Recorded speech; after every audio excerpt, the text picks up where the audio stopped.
Hey guys, I hope you're well and welcome back to another episode of the Coastwatch Football Podcast, where every Tuesday we sit down to discuss all things across A-League men's. And excitement is reaching fever pitch at the moment because we are less than 2 weeks away from the kickoff of the 2021-22 A-League men's season. I did my ladder prediction video just a couple days ago. If you do want to check that one out here on YouTube, there's the link up the top if you want to go and watch that one. And guys, I just want to say thanks so much again for all the support. I'm seeing so many people enjoying the content, and so great to see people enjoying the content as much as I'm enjoying making it as well. And there's so much coming throughout the upcoming season. And as always, it helps me out so much if you leave a like on these videos. It's great help for the page and the channel.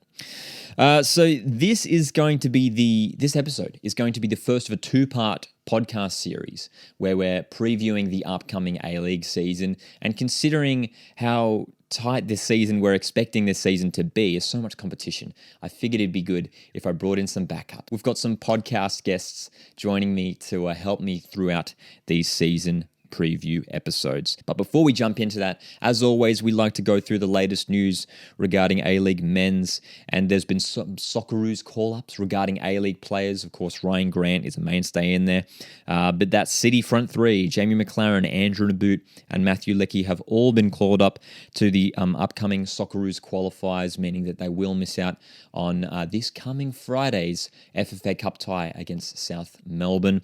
And also a big one, shout out to, of course, former Mariner, Gianni Stensners, who it's been a bit of an interesting year for Gianni after featuring for New Zealand in the Olympics just a few months ago, and all of a sudden he's been called up to the Socceroos. Graham Arnold has called him up to the national squad. So a massive achievement for one of my favourite players from the Mariners last season. In some transfer news, Melbourne Victory have signed goalkeeper Jared Tyson as an injury replacement for Matt Acton. Acton, unfortunately, injuring his back, will be out for 4 to 8 weeks, but of course Jared Tyson, a name familiar to A-League fans.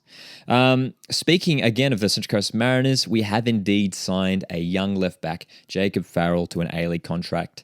It's a fantastic signing to see because he's a local boy. He's apparently been impressing throughout his years in the academy, and impressing through pre-season. Montgomery promoting him to the first team at A-League level. So some competition there in the left-back role for Noah Smith. Brisbane Roar have signed a goalkeeper as well. Some more goalkeeper movement. Aidan Munford, goalkeeper, 22 years of age, has featured at a number of clubs. Came up through, the academy side at the Mariners, played for Gold Coast United, also had a stint at Wollongong Wolves most recently as well. So more strength in that Brisbane Roar goalkeeping department. Some captains have been announced. Reece Williams for the Western Sydney Wanderers and Ulysses De Vere for Macarthur FC. Two new signings for those clubs, but both experienced players. So, definitely makes sense, those captain appointments as well. Some commentary team news. Michael Zapponi has announced that he has joined Channel 10 for the upcoming season. Personally, I love this. I think it's great. Zappa's was always one of my favorite commentators, and one of my favorite because it's an interesting one because he only really got into sort of commentary last season from memory. I think it was just last season when he started doing it. He was usually the on-field reporter. But I actually really enjoyed his calls from the box. He was really excited, really engaged. And hopefully we see him calling some games this season as well. In my opinion, I think he's awesome. Interesting to hear what you guys think of Zappers. The A-League fan base really had some contrasting views on some of the A-League commentators. And I've spoken about it a couple of weeks ago about the Tens commentary team, about, people have differing views on people like Archie Thompson, Brenton Speed, Andy Harper, but in my opinion, glad that Zappers has joined the commentary for this season. And of course, we have some pre-season friendly results, which I'll go through for you right now. In the past week, Wellington defeated Wanderers 2-1. Brisbane played a game against a Brisbane Invitational 11. They won 3-1, Brisbane Roar there. Mariners picking up a pretty solid result against Sydney FC, winning 3-0. A high-scoring affair between Newcastle and Macarthur. The Jets winning that one 6-3. And Melbourne City defeating Western United 3-1. There's been some pretty up and down results for a number of the clubs. We've seen Macarthur concede a lot of goals. Sydney FC have been scoring a lot of goals as well. Apparently Elvis Kamsoba getting in there with a handful of goals as well. So again, it's you can never sort of make too many solid predictions purely based off preseason results. It's all about getting minutes in their legs. And I do know a lot of these games, they are playing like, it's not just two 45-minute halves. They are playing for an extra half an hour or so just to get those minutes in the legs. But those are the preseason results for you. But that's enough from me. Let's jump into the main chat right now. So excited for you guys to hear this one as I'm joined by Josh and Spiff from Sunday Ballers. Joining me for this season preview episode, and because it's so hard to predict at the moment, the A-League, so much going on, so much competition across the league, I thought I'd bring some backup. It's Josh and Spiff from the Sunday Ballers. How's it going, guys? Good, man. How are you?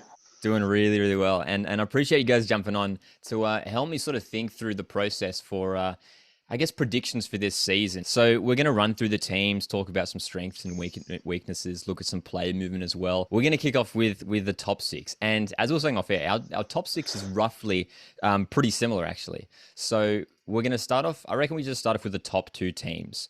I'll just go straight off the bat. For me, it's Melbourne City, Sydney FC. What do you guys think of both of those sides? And do you reckon we could potentially see another side challenging in the top two? I think that those two are nailed on in the top two, to be honest. I think they've just shown their strength over the last few years. You can't really debate it. I think the only one that might give them a shout, I think Melbourne Victory hit the ground running with Tony Popovich. They could maybe be a little bit of a smoky to get in and around there. And of course, got to back our boys, the Wanderers, as well. I think if with the signings we've made, if we really get the ball rolling this season, then could be in that top two. 100%, yeah. For you guys, both of you guys are Wanderers fans. The team that they're putting together, and I've spoken about it in some videos in the build-up of throughout the preseason, that I'm really liking the team that the Wanderers are putting together this season. So, Josh, how do you think, you guys being Wanderers fans, how do you think the Wanderers are going to go? Do you reckon they are a chance to challenge this top two? Yeah, 100%. I think we have to with the players we brought in. I know Spiff and I were talking about this. We get excited about our signings every single off season, but I don't think I've genuinely been this excited and this keen for a season, because I think with the players we've picked up and the squad that we now have, I think we've got to be challenging for at least top four. But I really think we're a smoky for top two. My heart says top two, but my head says top four. So if Wanderers do finish that high, which I think they will, how far do you think they can go? From a fan perspective, how think how far do you think the Wanderers can go in the final series? We've got the two-legged thing coming in, the two-legged semi-finals coming in this season. Can Wanderers beat a team like Melbourne City in a big finals game? Over two legs, maybe. I think we're prone to have collapses. Just one game, one game where we just fall apart. So maybe, I don't know, maybe the two legs will benefit us, but I don't know. That City team is just so strong, and they look so cohesive. We got undone a lot last season with the shape that we were playing, that 3-5-2. Looks like we've sort of fixed that with the players that we've signed to sort of strengthen for that shape specifically. But yeah, I don't know. It's all up in the air at the moment. Like Josh said, I really just don't know how to feel about the Wanderers anymore, because we spoke about this the other week on Bench Chat, where it's we have a bit of an Everton feeling around us, where it's we always look really promising at the start of the year, and then we just sort of that hype just dies out and we end up scrapping for 8th, and it hurts. True. Yeah, I know what you mean. So, looking at some of the ins and outs, though, I guess, of some of these top sides, starting off with Melbourne City. Obviously, both with City and Sydney FC, not a lot of player movement, which is as to be expected, considering that they had such great seasons last year. And Melbourne City, obviously, the big acquisitions: Manuel Picchiarelli, this Italian attacking midfielder, and Matthew Leckie. Now, I know on your guys' show, Sunday Ballers, you've spoken highly of Matthew Leckie. Just give us a sort of a prediction of how do you think he's going to settle into the City side? Is it too stacked at the top with Nabbout, McLaren, and Leckie, or do you reckon that's a winning formula for City this season? I think it's certainly a winning formula. My only qualm about that is where do Tilio and Kolikovsky fit into this side other than just off the bench, because I think they were two really exciting players last season who, particularly Marco Tilio, comes into the Olyroos squad and did fantastic during the Olympics. I'm just really worried that this acquisition is going to hurt them. But, having Matt Leckie around the team seasoned professional, Socceroo, spent time in the Bundesliga most recently. It can't hurt. And I think, as you said on bench chat, Lockie, Naboo, Lecky, and McLaren, that's a dangerous front three. Dude, it is terrifying. Like, honestly, if they get going, there's no defense in the A-League that's going to stop that. I guess it's a matter of them sort of staying injury-free too, because especially like Naboo, he's missed chunks of the seasons here and there with injury. With Sydney FC, of course, rivals to your Western Sydney Wanderers. I don't mind some of the players they have brought in, not as much movement as well, like Max Burgess, James Donachie in. The real, like, only sort of the first team players that they have lost were like Alex Baum-Johan and Ryan McGowan.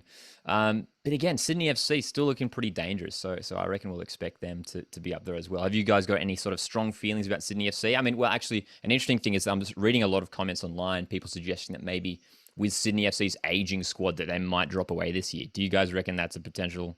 Could we see that happen this year?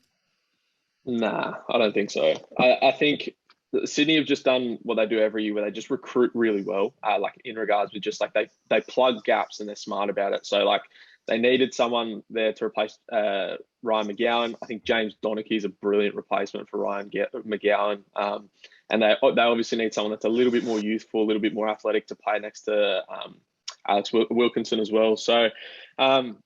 Yeah, Elvis Kim-Sober as well. I think he's going to be a really exciting player to have like come on off the bench. But I think people also forget about how good Adam Le Fondre was when he spent his last full season at Sydney. Like I've seen shouts of like maybe Bobo winning Golden Boot and that sort of stuff, and Jamie McLaren. I think Adam Le Fondre is going to steamroll the league this year again, like he did the last time he was here for a full season.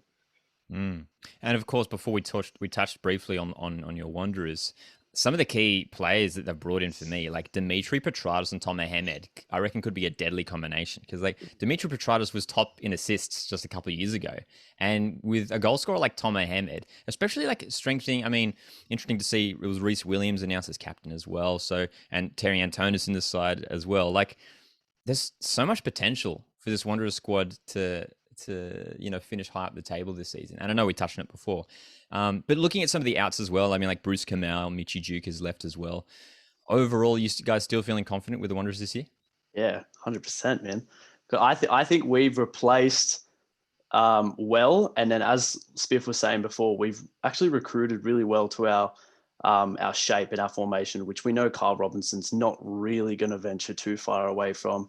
I think in the past, Spiff touched on this a couple of weeks ago, we've kind of just gone into the market, seen what's available, and kind of just picked up the scraps, not really gone after anyone with like a real quality. And I think we've also got a bit of a spine this season. You know, Ziggy Gordon last season, who came in from your boys, he was brilliant for us. Keanu Bacchus has obviously been a mainstay in that midfield for a few seasons, which I was actually a little bit worried about, because I think towards the end of the season, there was talks about him chasing down an opportunity in Europe. So I'm really keen that we've still kept him. But yeah, like the players we picked up, Dimi Petratos, Tom Mohamed, like these are very good players. Rami Nadri, man. Rami Nadri, young players. I'm so excited to see Rami Nadri play. He's such a baller. So like I think top four is a must, absolute must. Speaking on the depth, I guess that just goes to show the depth when they do have players like Nazarene, and of course, especially in midfield now that like Jack Rodwell's potentially going to sign to the club as well. But another side that has depth is Melbourne Victory. And this Victory side, now coached by Tony Popovich, basically a new look starting 11. I mean, Jason Guerrier, Jason Davidson, Matt Sporanovic, Chris Economides, Nick D'Agostino's there, Roderick Miranda, former Wolves centre-back as well. So many names into this Melbourne Victory squad. And obviously they've gotten rid of a lot of the players who really struggled for them last year. Do you reckon Popovich, with this new crop of players at Victory, is that a winning formula? I think most groups of players with Tony Popovich is a winning formula in this league. In fairness, I think to be honest with you, I think Josh Brillante is going to be the real key piece to that Melbourne team this year. Because if he sits and holds, he can just sort of unleash players like Jake Brimmer, which we sort of spoke about on your live last night on Instagram. I think he's really important. Players like Chris Economides as well, where they can have a lesser defensive responsibility and just really focus on having attacking output on the top end of the field. And Josh Brillante also just sort of brings players into the game. He's such a good ball player in midfield too. So he's going to be really like an exciting one to watch as well for that system. But it'll be interesting. Like, what do you think shape-wise? Do you think Tony Popovich will go to that like 4-3-3 out of the Wanderers, or that like 3-5-2 sort of thing that he did at Perth? It's a great question because, yeah, we have seen Popovich play various systems. And I remember his first years in charge of the Wanderers, that 4-2-3-1. It was such like a well-marshaled team. I think looking at the players that they've got a lot of defensive depth as well. I mean, all those defenders they've brought in, and think they've still got, I think Aaron Anderson's still there, Lee Broxham as well. I think the thing with Victory is they've got so much flexibility now. If they did want to play like a 3 at the back or like a 4-2-3-1, they've got the personnel to, I think, fit any system. Maybe the sort of the key player that are missing is maybe like a key sort of like number 10. I guess Josh Berlante and Jake Brimmer. I mean, whether you play like Jake Brimmer as a number 10, I think Chris Economides is more of a winger. So I think it'll either be like a 4-3-3 or a 3-4-3. You know, either one of those systems, I reckon. Hey, yeah. But yeah, plenty of depth across both of those squads, Wanderers and Victory. But I think we can safely say, and it seems like a lot of people across sort of the A-League fan world are sort of calling those 4 teams to be the top 4 this season. But let's jump into the teams that are sort of make up from, I guess if you want to say from 5th to for me, it's to 11th. Like, it could be anything. For me, there is a locked-in wooden spoon. And but there's so much to discuss with these teams across the middle. Joss, if you want to start off first, who are maybe like 1 or 2 teams who you reckon will sneak into the top 6 this year? Yeah, so just to round out my top 6, I've got Macarthur and Perth. I did say Adelaide last week, but I think that's really taking another look at their squad. And, you know, if Daniel Sturridge can hit the ground running, I think Perth are in with a shout. And I don't want to buy into this, Daniel Sturridge is really injury prone, which, yes, he is. But, you know, he's not playing 3 games a week anymore. Like, he's coming to play a 26-game season. I think this could perfectly suit him. So I think if they get that whole dynamic right, Fornaroli, Keogh, Sturridge, I think Perth will definitely sneak in top 6. Obviously, they've strengthened well elsewhere on the pitch. Brandon O'Neill coming in, I think that's a massive signing for their midfield. And then obviously Macarthur. I think the amount of players that they've brought in, their fans would be expecting them to finish probably top 4 as well. But I think that Macarthur haven't exactly strengthened. I feel like they've lost a lot of quality. They've brought in a lot of quality.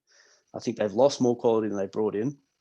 Obviously, Davila is going to be brilliant for them. Danny De Silva is a really interesting one. This is a few teams for him now in the A-League.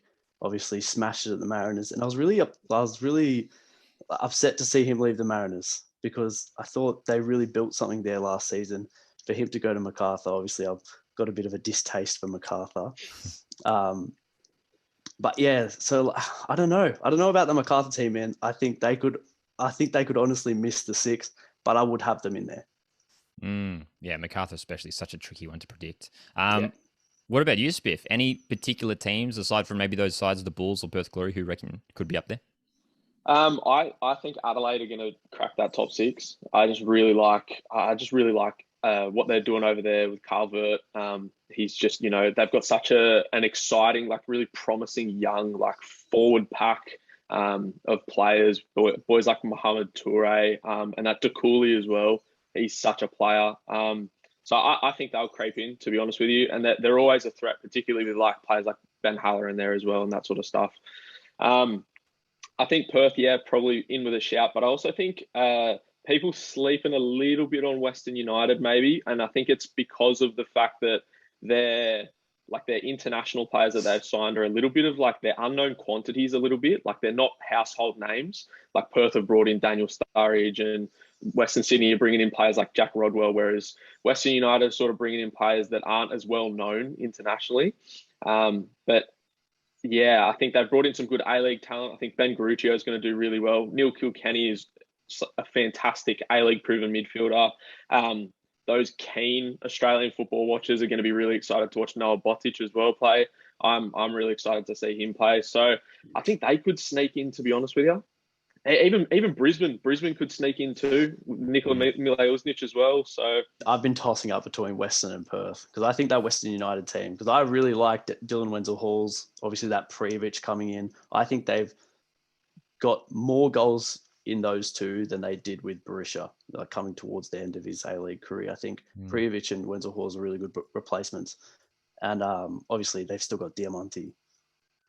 Yeah, So 100%. Plenty of experience in that West United side. And of course, John Aloisi coming back to coach in the A-League. Very interesting to see how he goes, returning to the league after a few years out, hey.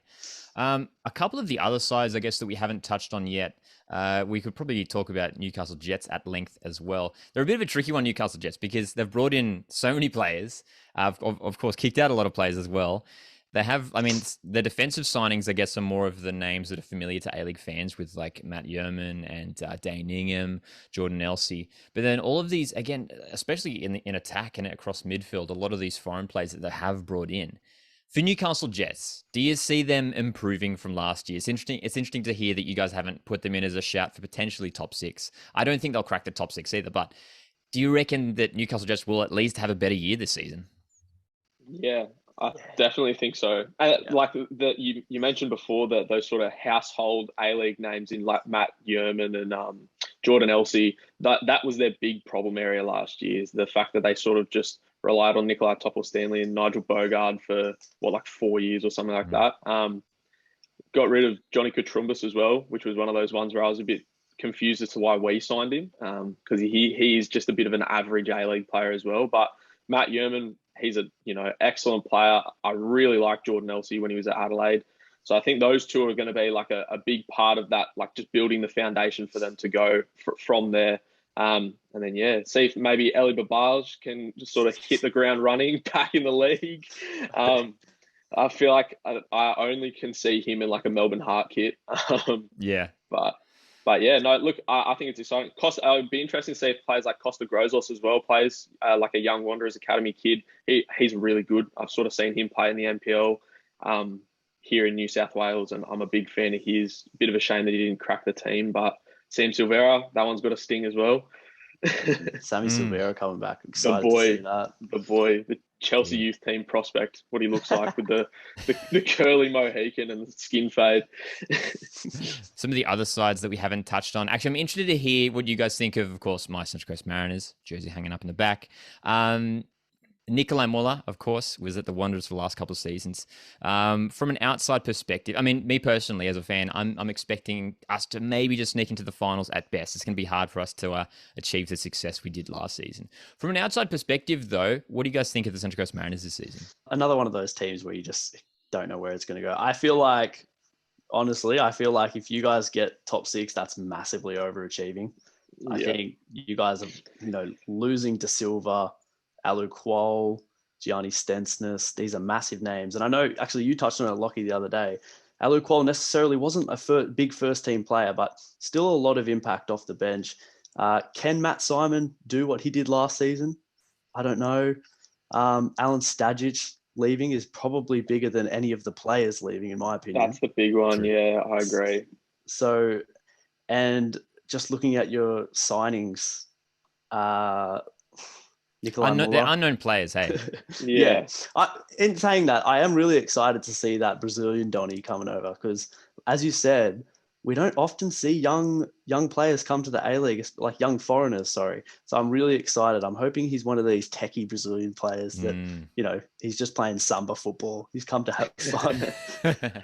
I really hope he does well. I really like the Mariners as a club, but honestly, I put you in the bottom two. The squad's just so thin. The squad's just so thin. Apologies. I've also got the Mariners in that bottom two as well. But they are a bit thin, and you can just see there's almost like a feeling for me anyway that there's just a chance that they do just slip back into old ways a little bit. I don't know how long they can keep going with having Matt Simon lead the line and be successful.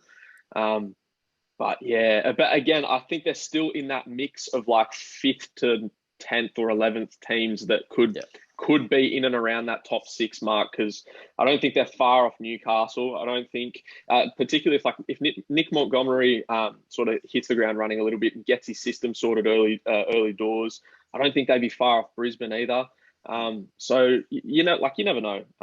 But yeah, that it is looking a little bit dire early doors for the Mariners, I think. Fair enough. Well, we love proving everyone wrong, and we did it last year. So Yeah. fingers crossed as a Coastie fan for this year. And I guess that sort of does lead us towards the bottom of the table now. And in terms of wooden spoon, I mean, I'm going to throw it out right now, and I'm like very confident that Wellington Phoenix will finish last. For me, they just like haven't replaced the quality that they lost last season. Devere, Cam Devlin, Tom Mohamed, Stephen Taylor, all of these players leaving the squad. And really, the only major name that they have brought in is Gary Hooper. And aside from that, a bunch of young players as well. Who's your shout for wooden spoon this year? Is it Wellington Phoenix? Phoenix. Yes.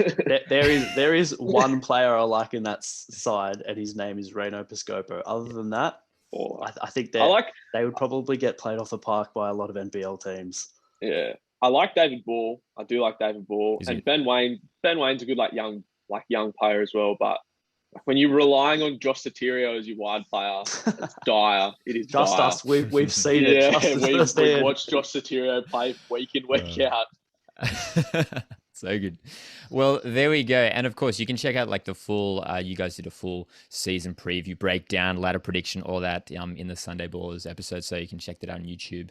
Of course, we'll have that link linked down in the description of this podcast. Before I let you guys go though, I'd love to do a quick little preview of the opening round of football. And dude, it's coming out so quick. Preseason was always such a drag, but round one is only a couple weeks away. So kicking off on Friday night, it's Melbourne City hosting Brisbane Roar. You reckon this is going to be an opening round win for City?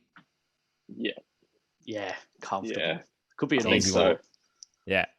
In Melbourne as well. Oh, dude, 100%. Yeah. They're just going to be way too strong at home, way too strong.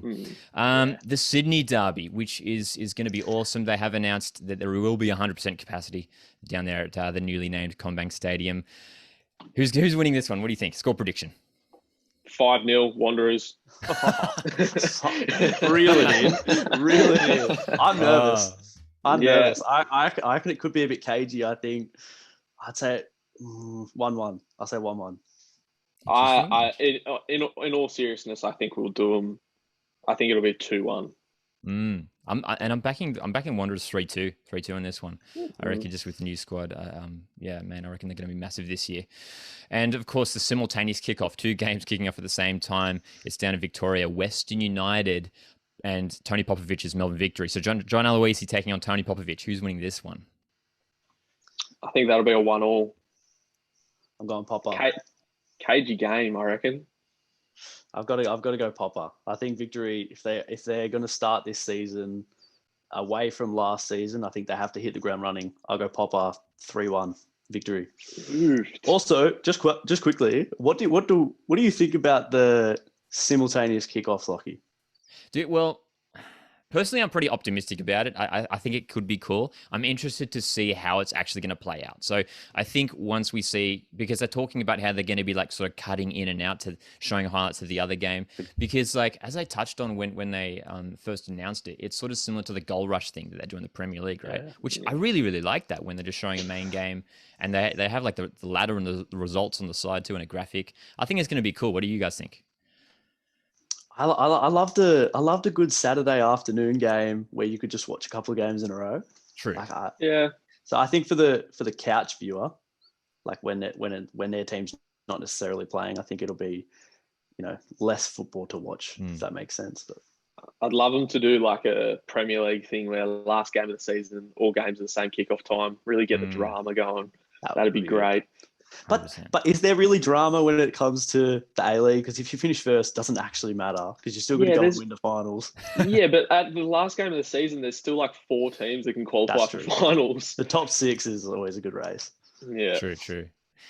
Also on Saturday night, it's a late kickoff for us guys over on the Eastern Coast, but it could be a debut for Daniel Sturridge as Perth host Adelaide United. Who's winning this one? Adelaide. I say Perth. I don't think Daniel Sturridge is going to be available. I don't think that's the question, isn't it? Yeah. I don't think he'll be available. I think Perth look a bit iffy outside of that as well. And I just really like Adelaide. I'm just a really big fan of what Adelaide are doing and the squad that they have. So I say 2-0 Perth. Fornaroli's still there. If he's still there, they've always got a chance. I'd back a Perth win. I'd back a Perth win as well. And that's the funny thing as well, because after round 1, Perth's next home game, I'm pretty sure isn't until round 10. So it could be like months. It could be like next year until Perth fans get to see Daniel Sturridge. So I think they'll be like really pushing to try and like get him, at least make like a bench appearance, just like chuck him on for a couple minutes at the end, just for the thousands of people that will be turning up for him. At that point next season as well, he'll probably have a tight hamstring anyway, and he won't be able to play. So. Potentially. On Sunday afternoon, it is the F3 derby, Newcastle Jets, the New Look Jets side hosting my Central Coast Mariners. Who do you think is reigning victorious in this one? F3 derby, early doors, off the rip. I can see another draw here, but I'm going to go Newcastle 1-0 at home. I reckon draw. I think so many new Newcastle players can't be good. So I think Mariners might just be able to nab a point, maybe 3, maybe still 3. Fair shout. And then the last game of the opening round, MacArthur FC hosting Wellington Phoenix. Ulysses De Villa facing his former side. Who's winning this one? MacArthur. Yeah, Got to be. The cowbells are going to be too much for Wellington. I feel really bad for Wellington, man. Dude. Yeah. It's a tricky one. Another half season away from home, but I think MacArthur will probably go top at the end of this match week. I think they'll push them aside. 100%. So good. Well, dude, after that, I'm like so keen for round 1 to finally kick off. Once again, Josh and Spiff from Sunday Ballers, thanks so much for joining Coastwatch Football today. Thanks a problem. Been a pleasure. Always. Well, I hope you guys enjoyed that chat that I had with the lads from Sunday Ballers. If you want to check out that channel, I'll make sure to link it down in the description of this podcast. And let me know, would you be keen to see more podcast guests come on the podcast? Again, as I mentioned, it's usually a solo setup with just me, but I know that there are so many passionate A-League content creators out there. So if that's something you'd be keen to see, to create more of, I guess, a round table sort of discussion, let me know down in the comments of this podcast as well. But guys, the kickoff of the A-League men's season is just around the corner. Of course, we've got some FFA Cup games coming up this week on Wednesday, Friday, and Saturday. And of course, the Socceroos play Thursday night as well. So keep an eye out on all of those games. The footballers are going to be coming thick and fast. And I once again appreciate you guys sticking around here for the podcast. Hope you've enjoyed it, and I'll chat to you next Tuesday.